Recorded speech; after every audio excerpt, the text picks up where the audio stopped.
Please visit our sponsor, goldsilver.com, for all your precious metals needs. That's goldsilver.com. Enter promo code AMTV free ship for free shipping through the end of March.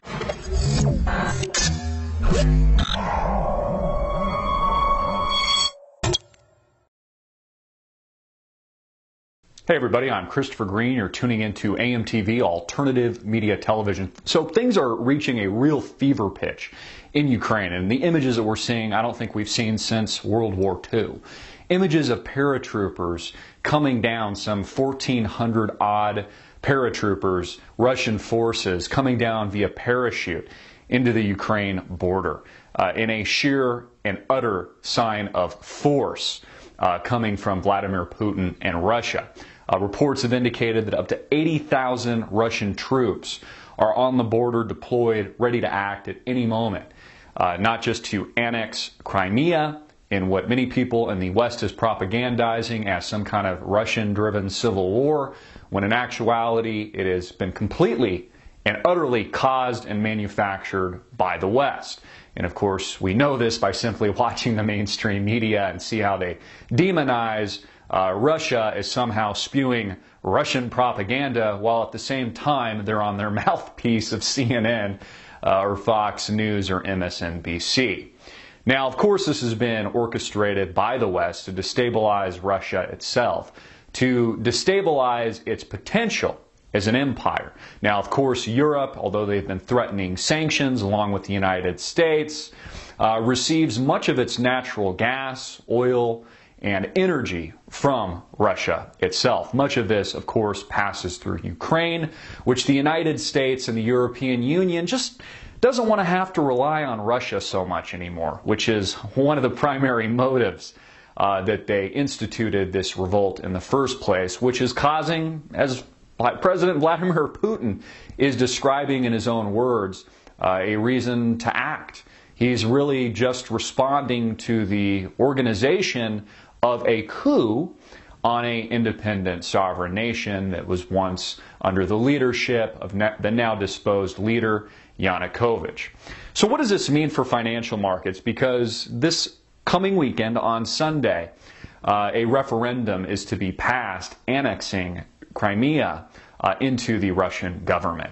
And the United States mainstream media has its panties in a bunch over this one, as do the Washington politicians that helped organize this event in the first place. Now, sanctions, which would be a response by the United States and the European Union, which is kind of funny if you think about it, because the European Union is crumbling. Even George Soros just came out with a book with the title something like The Sad Story of the European Union, how it, broke apart. So while the European Union is crumbling, and while the United States is crumbling economically, and the dollar is on a steady decline through quantitative easing and 0% interest rates and funny money, easy credit into infinity, they're also threatening sanctions on Russia. But these sanctions, if they go into effect, really, in my opinion, will create a much greater cataclysm in our financial markets. Of course, countries like Germany and much of Europe very dependent on Russian exports and Russian energy. And what happens in Europe translates here to the United States as well. So what we saw today, an aggressive down day with the Dow Jones Industrial Average down some 200 points. I think we could have another significant move tomorrow on Friday. It could very well potentially have a very bold faced move and bloody move in the Dow Jones Industrial Average come Monday. If Crimea is successfully annexed, as is the intention and response of Vladimir Putin, and Russia and the United States pushes ahead with its economic sanctions. Now, if that happens and markets crash, the American people will only have the United States government and the European Union to blame for essentially shooting themselves in their own foot. Bang, bang. By orchestrating these events in the first place, helping to propel the revolution in Kiev, which is being led by extremist groups. We've reported on this extensively, that it overthrown and disposed through a violent violent coup of armed men wearing gas masks and bandanas and throwing Molotov cocktails into the street. Now, of course, we could only imagine what would happen if Occupy Wall Street turned up in front of the White House and did the same thing to the President of the United States, Mr. Brock. We know exactly what that response would look like. So the images that we're getting, I mean, this imagery, and it's a form of psychological warfare, something that Vladimir Putin is one of the reasons he's so respected as a leader. Do I personally agree with the policies and the government of Putin entirely? No, of course not. There's many parts of his government that I disagree with. But in terms of playing geopolitics and being respected in the international community, Mr. Putin, Vladimir, is a man to be respected. And he is clearly playing the game of mainstream propaganda well. He's clearly and currently beating the United States machine, and he is showing his signs of force with this massive nonviolent troop deployment, by the way, of over 1,400 paratroopers coming down, raining from the sky, and an estimate 80,000 plus troops ready to act. The question is, what will the United States do after sanctions, after an event like this, if Vladimir Putin essentially wins and is able to annex Crimea and maintain his empire? What happens next? Will the United States then be forced to intervene militarily, which was probably the intention all along, to create a smoke screen for war and to create a situation that would incite violence and position the United States as a defender of freedom and democratization, when really they are only helping to propel more instability in these parts of the world? I mean, we can just point to countries like Iraq and Afghanistan as examples, and even Syria really remaining in chaos ever since the United States has laid its ugly war machine hand in these parts of the world. So very interesting. I'll be following this all over the week, and of course they usually have the big stories come out on a Friday typically, or they come out over the weekend when nobody's paying attention. All these very big geopolitical moves. But in summation, I expect that if things play out the way they're looking to play out, we could have very significant volatility in international stock markets.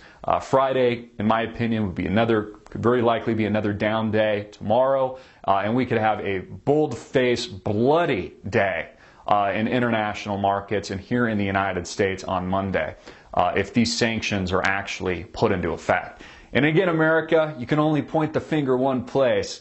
You can only thank one guy sitting in his ivory tower at the White House, and of course his corporate constituents that put him in power, really just a pawn to the corporate elite that run the show here in the good old USSA. Get the truth out. Please prepare now. Take action now. You know, people looking for solutions, and something I've promoted throughout the years, throughout the entire 2008 financial crisis, is to take tangible action. Whether or not that's simply having an escape plan or having an insurance policy for your family or storing food or water or investing a portion of your liquid assets. Many people recommend 5 to 10% into precious metals, things like gold and silver. These are the things that you want to be doing. You not only want to be on your tippy toes, but you want to protect your family from the tyranny that is about to be deployed by the United States government, by these corporate forces, by a deteriorating EU, a really joke of the world, a laughing matter that can barely hold itself together, even according to the words of billionaire George Soros, who was largely responsible for the loss of the British currency as the reserve currency, losing some 90% of its value virtually overnight, something that I believe is very much on the horizon here in the United States.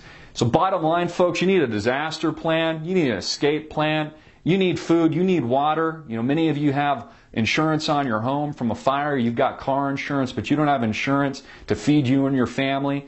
If the time comes that the grid goes down or something happens, many of you aren't protecting your wealth, you're not protecting your investments, you're not buying things like gold and silver. These are all things that you need to be doing that are prudent action strategies to be taking. In fact, before posting this video, I was text messaging some of my family and friends and the closest people to me, and I was telling them, you know what, now's the time, guys.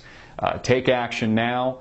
And I've been, heavily promoting these things for some time now. Thank you so much for tuning in. Stay on your tippy toes. Again, expect a big weekend and expect a potentially very bloody Monday. I'm Christopher Green. Get it out. Make it viral.